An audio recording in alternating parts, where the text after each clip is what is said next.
Welcome to the Predictable Revenue Podcast, where frontline sales leaders teach you how to build and scale an outbound sales team.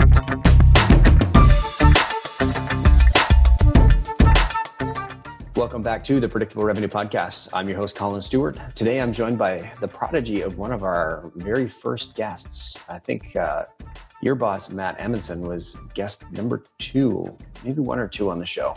Yeah, that's right. Yeah, so everybody welcome Jack Veronin to the show. Thanks for joining us, man. Thank you so much, Collin. Yeah, I'm excited to have you here. I mean, 1, because I have a lot of respect for Matt, and 2, you're the senior sales dev manager over at EverString, and we're going to talk about sort of the science of sales development, and we're going to talk about data. We're going to talk about how you guys do things over there. So I'm excited to learn.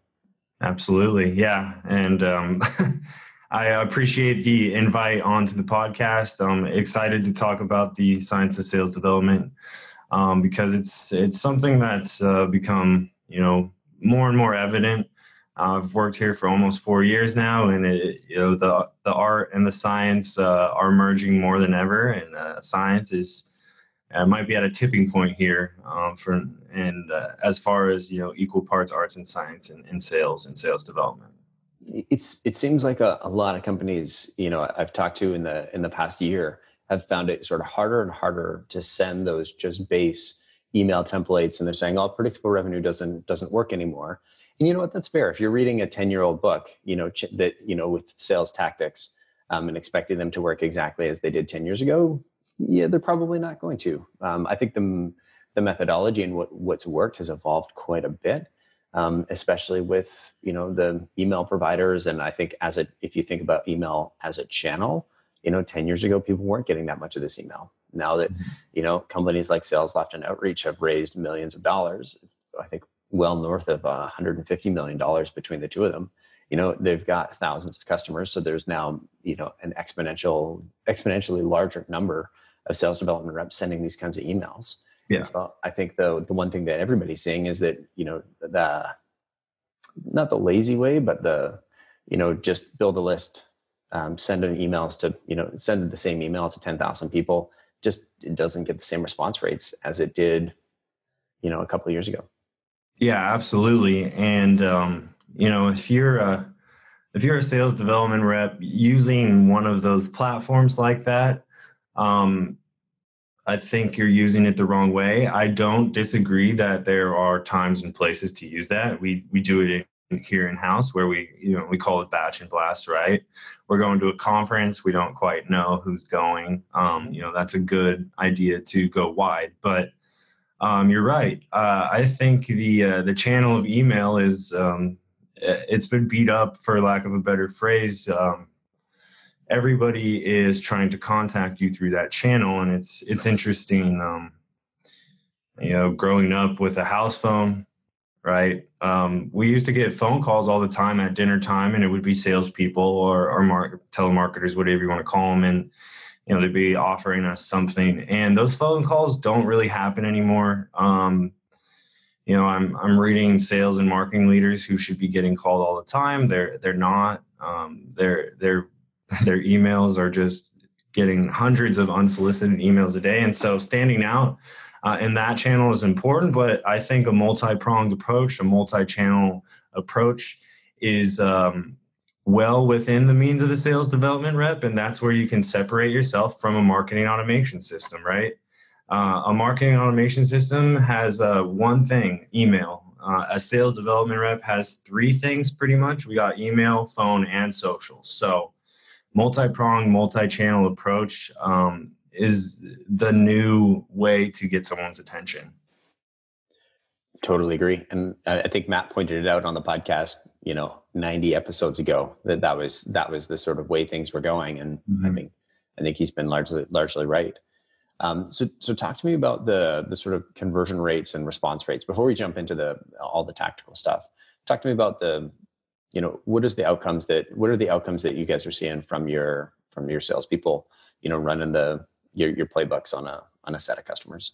Yeah, absolutely. So going back to actually Sales Loft's conference last year, I was able to learn that I think there's, 2 billion plus, B2B sales emails going out every day. It's probably much larger now within a year, right?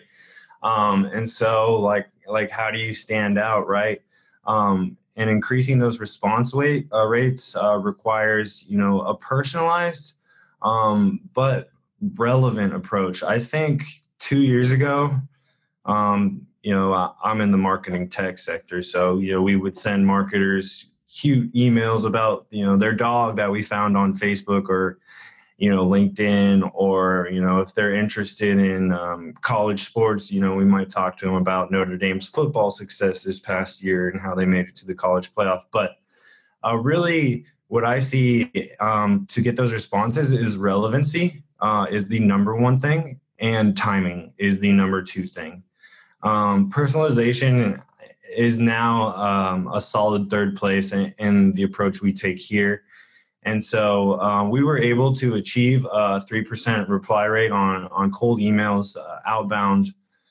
These people had never engaged with our brand before, just, an SDR reaching out, trying to establish the relationship. And we were able to do that through that multi-pronged approach. You could see the reply rates actually drop quite a bit when you don't do all three. And so I know 3% is our overall reply rate, but when we're touching them 3 times, it goes up into the teens. And so whether it's a yes or no, right? No is the second best answer in sales. You can then move on from that prospect or that company, and maybe come back when the timing is right. So again, going back to what I said, the multi-pronged approach, but also being relevant.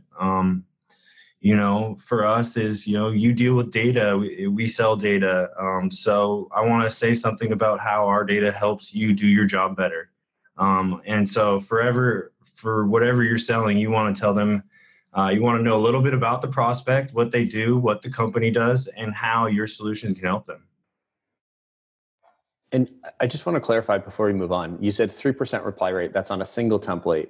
Yes. Right. And then when you factor in the follow-ups, yes, it triples. Yes. Yes. Right. So we go into the teens on when we hit them over 12 times, and also on 3 different channels, it goes into the teen reply rates. So. Gotcha.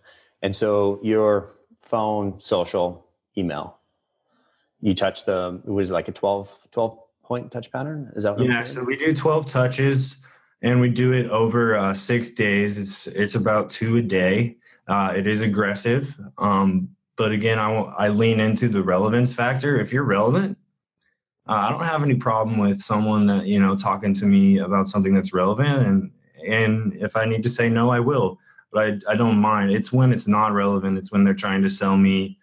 They're inviting me to a CIO conference. I'm a sales development manager. I don't know if I belong with a bunch of CIOs, right? And so it kind of puzzles me on how people get that far off. And so, as long as you're relevant, we call it pleasantly persistent here. If you're pleasantly persistent and relevant, you'll get responses. Whether or not they're positive, remains to be seen. But, the job of the SDR is to, get the attention of the prospect, educate them on what we do. We're in a challenger sale market right now. So we're challenging the status quo. So you can't do much more than that. And then obviously schedule a meeting, right, for educational purposes. But, I really want brands out there to know what we do. And so when the time is right, when they're ready to buy, they know, EverString, they do that. I'm going to call them. I heard from Andrea, or I heard from Chris from EverString. They do something similar. Mm-hmm. And I want to ask you about your touch patterns. It sounds like 6 is pretty compressed from what I've heard. I've heard a variety of people ranging from, I think the average was like 21 days. I've heard some people working it longer. I've heard lots of people saying, 10, 15. We're talking about, I'm assuming we're talking about 6 business days here. Yes, correct. Right. And so basically it's a week and a day. How did you get there? Why 6 days? Yeah, it comes from kind of when I was an SDR. I was really aggressive, but also I was always making as strong as a point as I could at the very beginning of my messaging with the prospect. Right, I'm coming at you full force right away, and then I want to talk to you about that email. That's all. That's all I really want to do. I want to write a great email, and then I want to talk to you about that email. And so everything else on top of that is just pretty much following up on that first touch. If it's enterprise, I read your 10K report and I saw that you have an initiative for this year. That's a really good reason to reach out as an SDR. And so if you have a good, strong point to get that meeting, I never saw it as an issue to reach out aggressively and often. I was calling a company called CompuWare when I was an SDR, and I wrote her a great message, and she finally picked up the phone. She said, "I noticed you called me 10 times." And I said, "Yeah, I wanted to talk to you about this email I sent you." And we always change the headline of the email here so they can reference it on the phone. If we catch them at their desk, they can quickly type in that email to see what we need to talk about. And so the compressed factor is the fact that we're so aggressive. I don't want to be that aggressive for 3 weeks straight. Mm-hmm. I want to, move through these accounts, find out an answer, and then get to the next one as quickly as possible. Cool. And I want to jump into, what we wanted to talk about today, but maybe just to provide some context, can you give me a sense for like what the average sales development rep would be working at EverString? Like how many accounts, what's their sort of goals on a daily, weekly, monthly basis? Yeah, so I manage the enterprise team directly and our direct sales SDR team indirectly. We have another manager, but we want them to be touching 50 accounts a week, and that's 200 a month. And so that we have the math internally that gets them to their quota if they hit our KPIs and what we've measured in the past. So 50 accounts a week, enterprise, it could be 10 people per account. Direct SMB is going to be 2 to 3 people per account.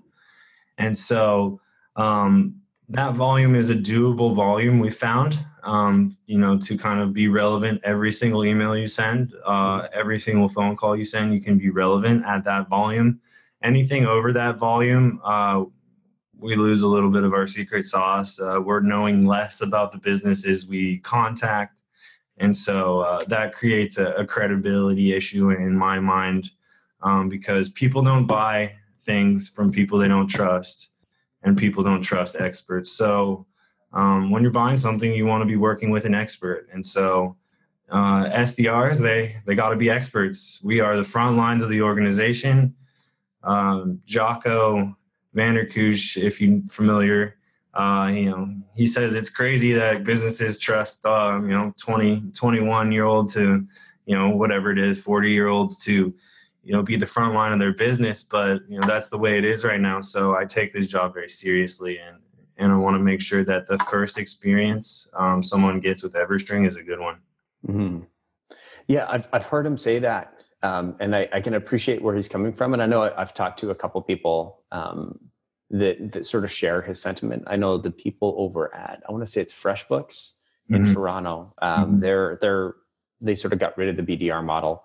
And I think it made a lot of sense for them because their annual contract value is like $6,000 or less. Yes. And so in that example, they've got a pretty high velocity inside sales motion going, and like the specialization was just sort of getting in the way.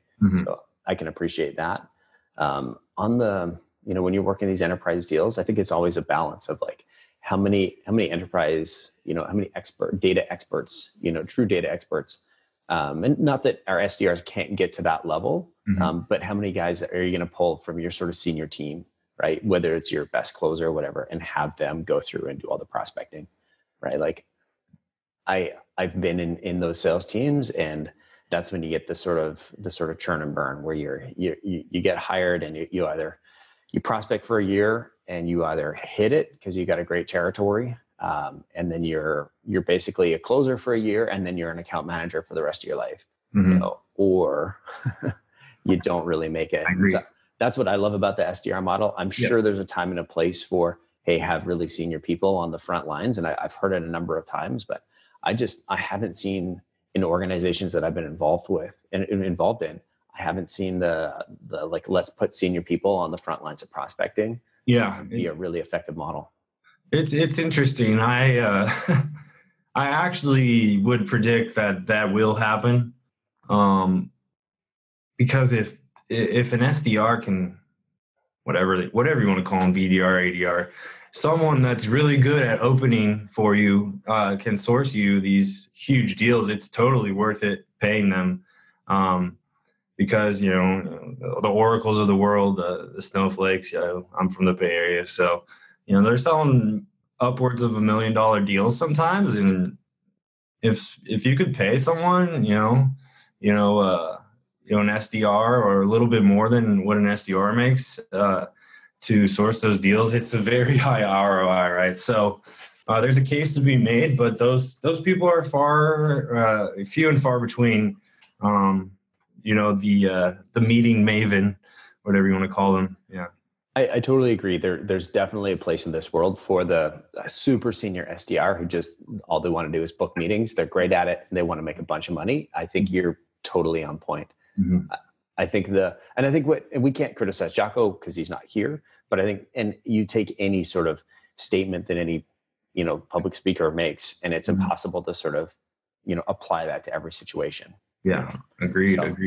Don't want to pick on him too much. I like the idea in certain contexts, but I still am a big fan of specialization, not because I'm part of the company that, wrote the book, but I've been involved in sales teams where we didn't specialize, and I've been involved in sales teams where we do, and it's night and day in terms of the performance of the team, the consistency of the team, and the happiness and longevity. Yeah, the AEs are happy if you're tossing them good meetings, and then they start to scratch your back too. If you're good enough and you're sourcing them deals that they can close, they'll help you out too. So that's kind of the culture we have here, where you got to perform obviously on the SDR team, but sometimes an AE will bring in a meeting of their own, and we'd love to work on it with you too. So I love the team aspect of the enterprise AE alignment and how we have it here. It's fun. That's great. I'm a big fan too. So we planned on talking about, personalization and how you guys do things. And so I think we've rambled on long enough about things that aren't really, what the focus of the episode is supposed to be about. I do want to ask though, I just want to get some last clarification. You mentioned 50 accounts. Mm-hmm. You guys are working 50, or your team is working 50 accounts a week. So 200 accounts a month. Mm-hmm. And then you said anywhere from 2 to 10 people at each account. Yeah. Depending on the size. Mm-hmm. Okay. And so, on the high side, that'd be a couple thousand people a month. On the lower side, it'd be, 400. Yeah. And so what you'll see out of that is, 2,000 to 3,000 activities from each SDR, okay. Which is over, around 50 a day, or a little bit. I think it's actually 100 a day, at that rate. And so right now that's what we're going at. That's the clip that we're able to perform our best at. And, the pipeline we've been throwing up has never been better. And honestly, the whole company, the revenue's never been better. So it's a fun time to be a part of. That's great, man. And the last sort of piece on that question is the number of meetings that your team is responsible for booking each week. How many? So my direct team, enterprise team, is not measured on meetings. Love it. Tell me more. That might be I don't know if that's the first on this podcast, but we only measure on opportunities, dollars created, closable dollars, right? So and our enterprise team is required to source 4 opportunities a month. I don't care how many meetings it takes. The more meetings, the better, but we're very targeted. When we get the person, it generally converts. So, it would take generally 6 meetings to get to your 4 opportunities. We convert at a very high rate on the enterprise team. And then the direct team is responsible for 12 meetings a month, and that converts into 6 opportunities. likely. Gotcha. So our conversion rate's about 50% on direct. We're getting a lot more meetings, obviously, but they're not always as good on that front. Cool. I like the focus on the pipeline creation. And that's tremendous. Yeah, I actually, Matt's been talking about it. I would suggest that we might go to a model where it's dollars generated in pipeline versus a unit number, because as we see marketing and sales align more, we're under marketing here, and so marketing has a dollar number and the SDR team has a unit number, and so to even align more, we should just make those both a dollar number, right? Gotcha. And so you're responsible for producing a couple $100K in pipeline or $1 million in pipeline every month, kind of thing. Yeah. We're trying to produce over 2 million. Nice. Per SDR. No, not per SDR. Per okay. Yeah. Wow, that's no, that you'd want to come work here if that was good. I mean, if you could realistically achieve that with one rep, yes. That 2 million in pipeline a month would be tough. If anyone did it, I would reward them handsomely. Right on. And so what is that? And how big is your team on the enterprise side again? I have 3. I have 4 actually right now. So gotcha. 4 reps. They're pretty much all outbound. We get a little inbound here and there on that side, but mostly outbound. So on average, they're creating about 250K in pipeline a month. Yeah. Cool. Yeah. Awesome. So good to know. Tell me how. Yeah. So I think account selection is super important. And the reason why is you don't want to waste your time like doing a bunch of activities or spending hours on reading 10K reports for a company that can't use your services. It's not worth your time. So we rely on data to figure out that information or the internet. And so the problem with relying on the internet solely is it's slow. You go from website to website, you read their product solutions, maybe you read their investor relations. And it's a good process. It's the process I grew up with, honestly, as an SDR.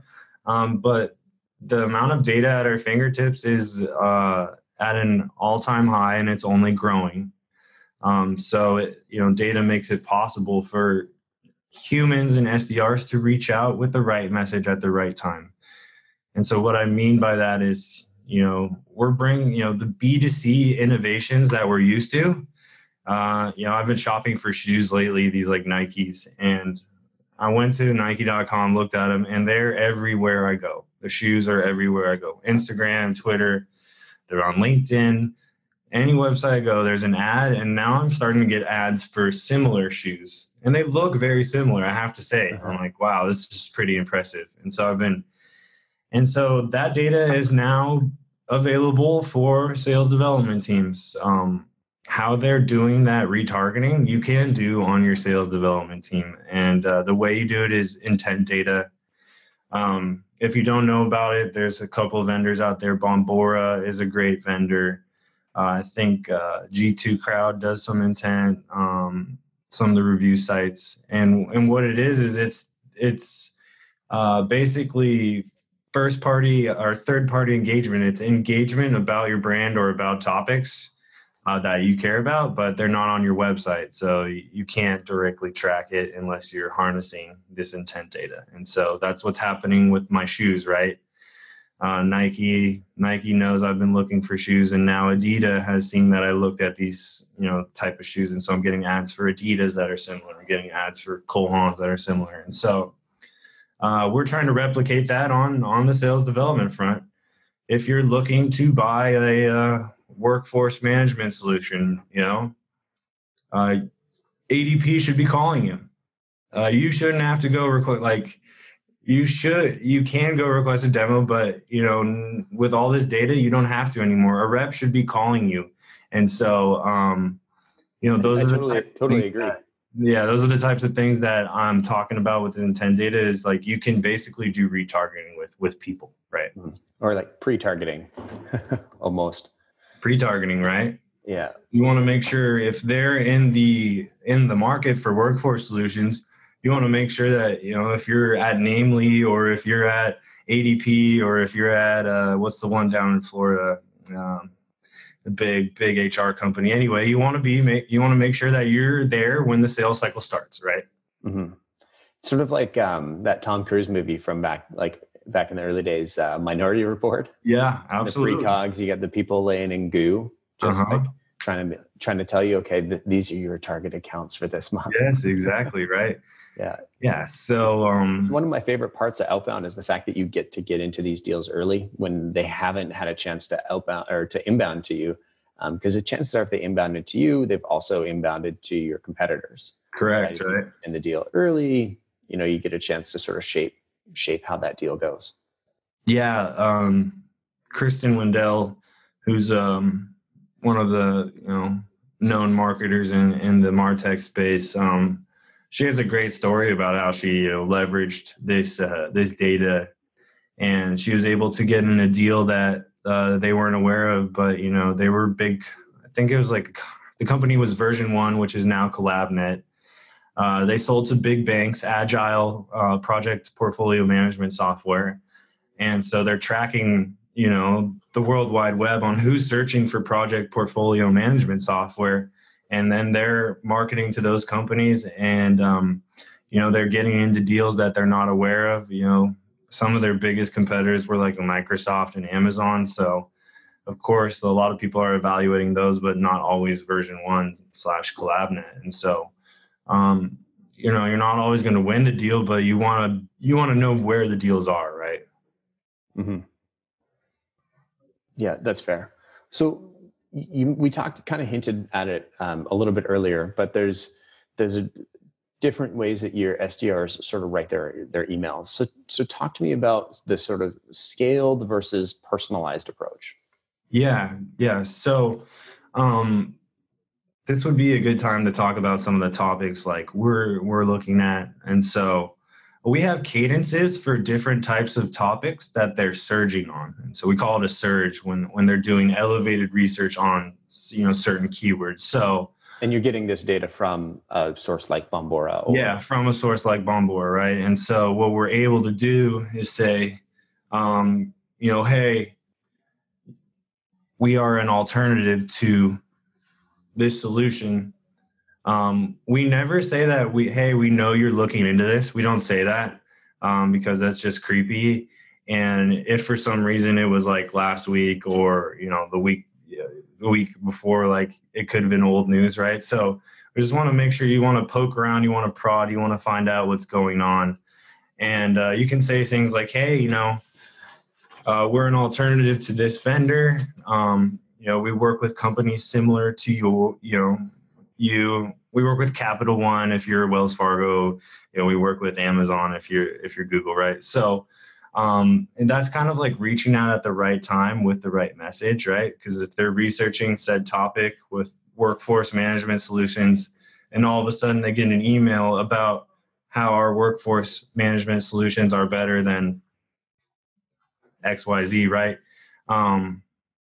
That's improving that buyer experience, right? That's what everyone's after. It's like, oh, I'm actually looking into this. I'm going to take this call, or I'm going to respond to this email, or dang, they sent me 9 emails, but now they've hit me on LinkedIn about these workforce solutions.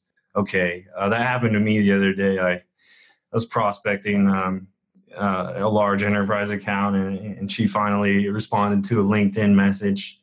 But I was, you know, relevant the whole way through, and then she said yes, and we're in a sales cycle now. So, and I could see within our database that they were looking at some of our competitors. So, you know, that's the cream of the crop. That's what you want to happen. It doesn't always happen, but the other day, my rep Nolan, I heard him on the phone in the sales pit, is what we call it, and someone said to him, we're not yet looking at EverString, but you're on our list. And so we were able to identify that spike in elevated research via intent data, make an email, make a cold call, find out what's going on. And now we have a meeting set up for next month, right? So it's not right away, but we need meetings in March, right? We need opportunities in March. That's what we always say. That's awesome. So so it starts with the intent data. You find people that are surging. So it's getting piped into your Salesforce from somewhere like Bombora, saying, and I don't mean for this to be a Bombora ad. I just don't know any others. So maybe educate me. There are a couple others. Yeah, there's I think Tech Target does intent data as well. Some of the players that started in the predictive space, Sixth Sense, I believe, is an intent vendor.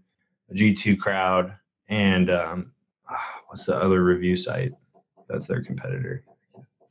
So they sell the data. Basically, if someone comes to G2 Crowd and searches for your product, they sell that back to you, right? Right. So that's engagement, but it's not on your website. That's what we're doing with the intent data through Bombora. So there's different types of intent data as well. Interesting. Yeah. You got to figure out that's the business model if you're using this free product, as a consumer, and you don't know, you're not paying for it. You got to understand that you are the product. Yeah, exactly. And it's smart of G2 Crowd to do that, because it's a really hot site for tech reviews. I mean, I would want to know who was on that website, who's looking at EverString on G2 Crowd, right? So for sure. Okay, and so it starts with the intent data, and does that sort of dictate, what cadence you throw them into, whether it's the sort of scaled or personalized approach, or are you 100% personalized? It depends. So we have messaging for different keywords, right? So they're pretty personalized from the get-go, and they're relevant. They're going to be saying like, hey, we're an alternative to this.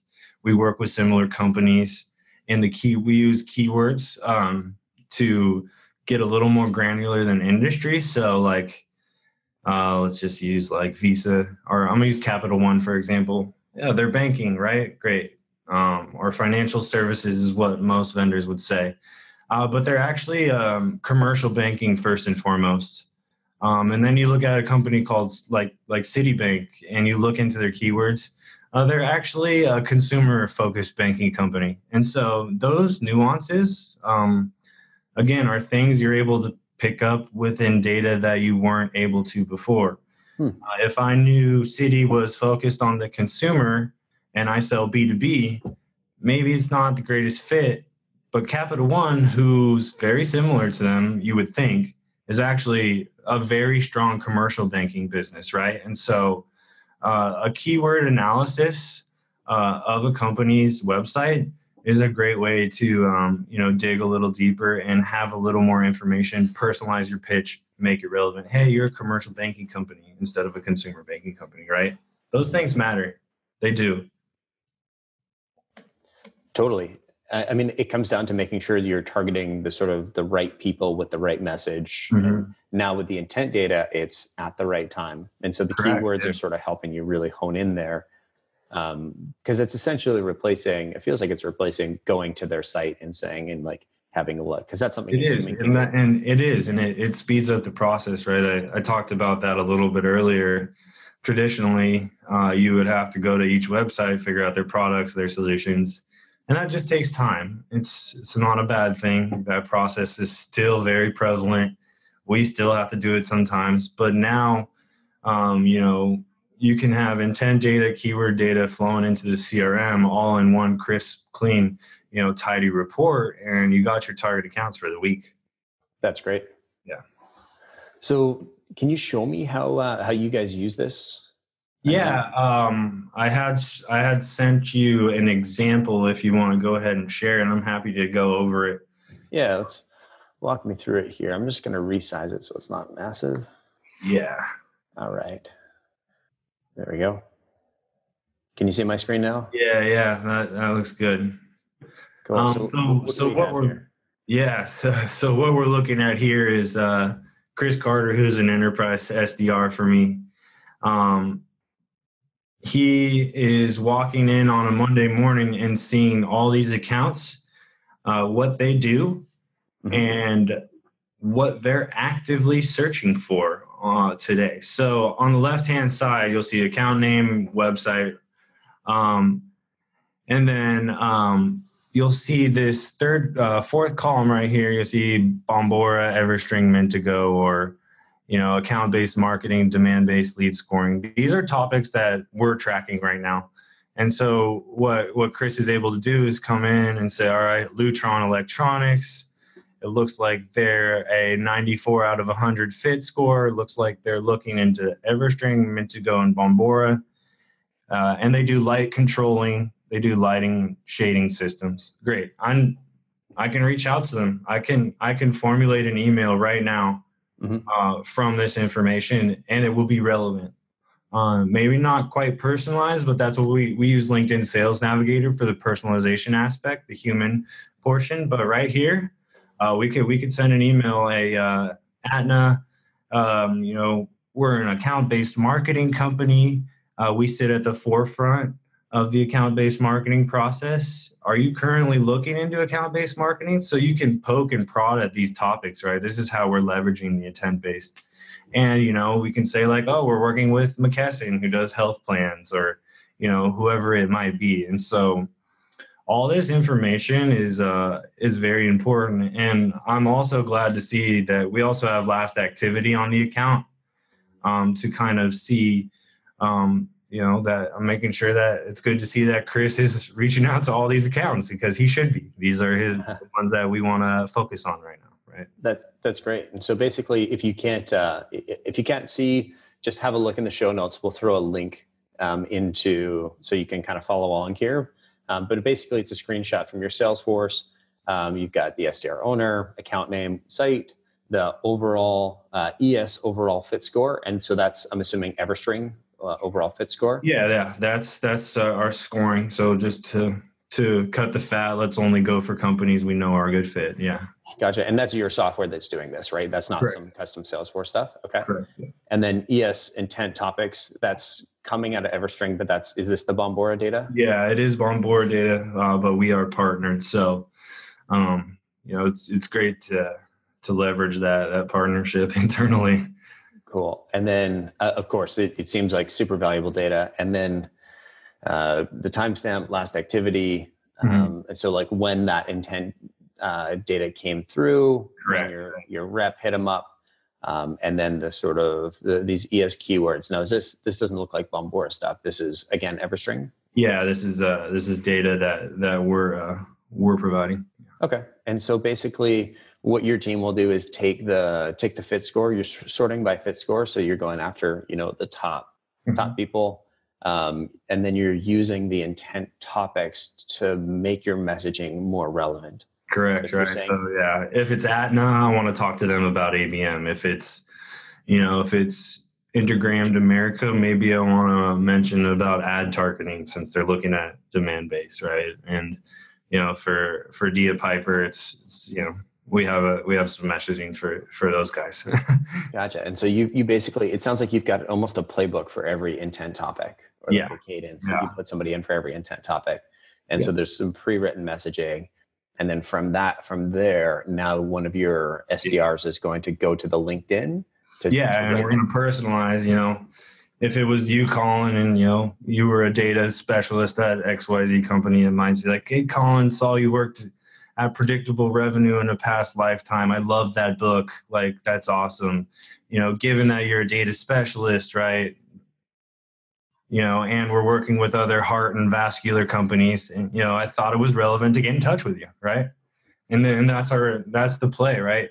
It's always, I thought it was relevant to get in touch with you, and we give the reasons up top. Here's the reasons why it's relevant. Doesn't make sense to me right now. Gotcha. So you're not saying, hey, I noticed that you're looking for ABM solutions. No, we don't do that. That it's one thing about intent that I will say is it gets a bit noisy sometimes. So you got to hone it in. You want to use it as a North Star or a pointer. into where you're prospecting. And so you're using your time efficiently, right? Because that intent data could be coming from anywhere in the company, not specifically It can be. the Yes, it individual can that be. you're researching. It's company based. And so, yeah, like you'll get intent from we get a lot of intent from like schools and stuff, but that's why we do the scoring as well, to kind of filter out that stuff and then only focus on high fit, high intent companies, and make sure that we're getting them with the right messaging. That's cool, man. So let me see if I can recap the process here. So it starts with the intent data, and that's sort of the trigger. Mm-hmm. And then from your SDR's perspective, they've got a bunch of pre-written messaging for each sort of keyword trigger that goes off. Their next step is, instead of just blasting them out and saying, okay, this person goes in this sequence or cadence, it's a manual process. So they're now going to go look to the LinkedIn. And so now they're personalizing the message in two ways. It's one, personalized to that intent data and not calling it out, because who knows if it was actually them, but it's personalized. It's personalized to make it a little bit more relevant. So you suspect they're looking at ABM. I'm going to talk more about ABM. If you think they're looking more for like something that's going to care about, serving up ads, I'm going to personalize it in that in that way. So I'm putting the best foot forward, or at least I'm using that intent data to help figure out, okay, is this the right initial message? Is this the right tack to take first with that sales team or with that prospect? And then the next step is essentially your sales team is looking on their LinkedIn to find out, okay, well, how do I make it personalized to this specific prospect? So I know roughly what the organization is looking to do thanks to the intent data. I know roughly what the organization is thanks to those keywords. Now let's look on LinkedIn through SalesNav and figure out, okay, what is it that they're, how do I make this relevant to the individual? Yep, correct. You got it. Cool. That was a really good recap. I'm just trying to parrot back what what you've already told me. It makes me look smart, but really it's just like I'm basically a parrot. Well, it was very clear. Yeah, that's all correct. Intent data to kind of figure out what that company's interested in. Keywords to show that you know what you're talking about. And then personalization on the LinkedIn, like what does this person actually do? Why would what I sell help that person at that company, right? Yeah, I'm not going to target the finance department if I'm selling data, and I'm not going to target the sales department if I'm selling HR software. So that's where the LinkedIn comes in. That's where the human element comes in. Show that it's a person on the other end, because it's so easy to just click a button and send 10,000 emails. And I know that's how we started the podcast, but it's coming full circle here. Totally. And I think it makes it easier to prove that you're a person that cares when you're a little bit more relevant. It shows that you've done your homework. You do. Yeah. Like it's hard to teach SDRs that, but I just wrote something last night on LinkedIn. It was just like, if you ask questions, it shows you care. If you ask authentic questions, it like brings it up like another notch. Like, my old VP of marketing, Jim Walker, I was a fresh SDR, fresh out of college. I got this job. I sold myself on the fact that I was going to just learn every day and work hard, right? Because I was an athlete in college, and that's what I knew how to do, learn every day and work hard. And so I would ask the VP of marketing. I came in early. I was Southeast territory, so I was 6:30 a.m. He'd come in around 6:45, 7. And I always ask him a question, and he would get mad at first. He'd be grumpy, not have his coffee or whatnot. But after a few weeks, like he started coming back to my desk and like answering my questions after he'd sit down and get settled in. And I just started taking that approach with my prospects. Like, I want to be authentic with you. And if it's not a fit, that's fine. I don't care. I just want to know if I can help you. And if I can't, that's okay too. I always would use this line, at the very least, we have a business relationship. And, if we move on in our careers, maybe we need each other somewhere down the road. So that's what it's all about to me. I know that's what it's all about to Predictable Revenue. It's being authentic. It's being honest. It's being helpful. The sales role has shifted to kind of like a consultant. You're like that consultant for that company when they need you, though. It's not, they don't always need you, right? Yeah. Totally. I think I really appreciate you coming on and being helpful. I think this was phenomenal coming on and sharing. And I do recognize that, we were kind of going over a little bit of what EverString does. And one of my favorite parts of the podcast, so that I can be helpful in the most salesy way possible, is that we always like to end with a surprise cold call. So I want to give you a chance to sort of pitch EverString, but you're going to have to cold call me. We'll do a little role play. Sound good? Okay. Yeah. So set the stage. Who am I in your buying process? What's my title? Let's go. You are in the data analytics department at a big bank. Okay. That work? Let's go Bank of America. Okay. And what am I wearing? What are you wearing? You're wearing that purple shirt. Beautiful. All right. So we'll go ring, ring. Hey, this is Collin. Hey, Collin, Jack from EverString. How are you? Good. How are you doing, Jack? I'm doing well. Hey, I sent you an email titled Build Your Models on More Accurate Data. Did you get a chance to read that? No. Okay, that's fine. I appreciate you taking my call. Is this a cold call? What was that? Is this a cold call? This is a cold call. Do you have a minute?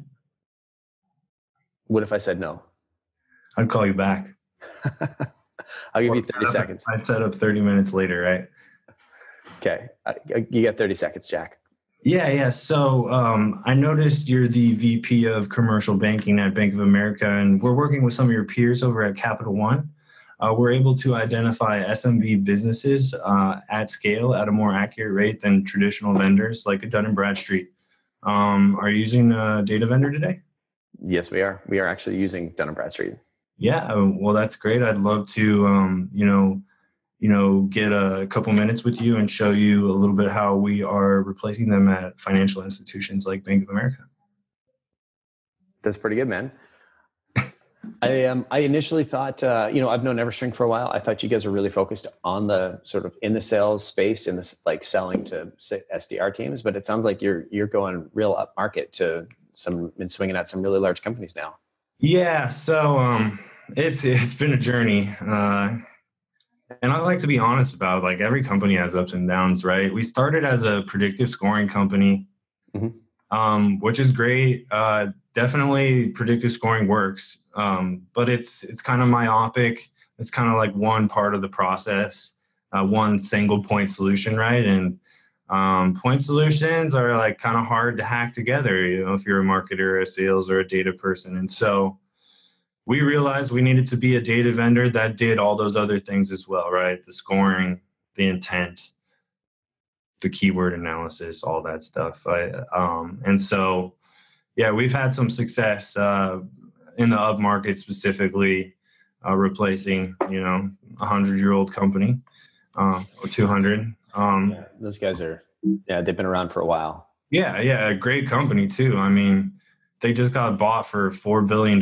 They went private, or I think it was 4 or 6. So there's a market for this, and not to talk about EverString too much, but I'm passionate about data. That's why I joined this company, because I saw how data worked in sports first and foremost. I was a baseball player. So many analytics and sabermetrics to predict future outcomes, right? Yeah. All right, this guy is going to hit it to left field 9 out of 10 times. Like, baseball has that data. They use that data. They shift their players around. And so that's ultimately what got me interested in this space. And working with data is that it's the new oil, for lack of a better phrase. And I'll give credit to Forbes or Fortune who wrote that article. But. Awesome, man. Well, I really want to thank you for coming on the show. If somebody's interested in learning from your data experience, if they're looking for a job, if they just got a question about the podcast, what's the best way for them to get in touch with you? Yeah, Jack at everstring.com. LinkedIn is also good. I'm always happy to chat with anyone who's interested in not just like data or anything, but like sales development best practices. I love talking shop. That's why I took the opportunity to come on this show. Thank you. Well, thanks for coming on, Jack. This has been great. I appreciate it. All right, man.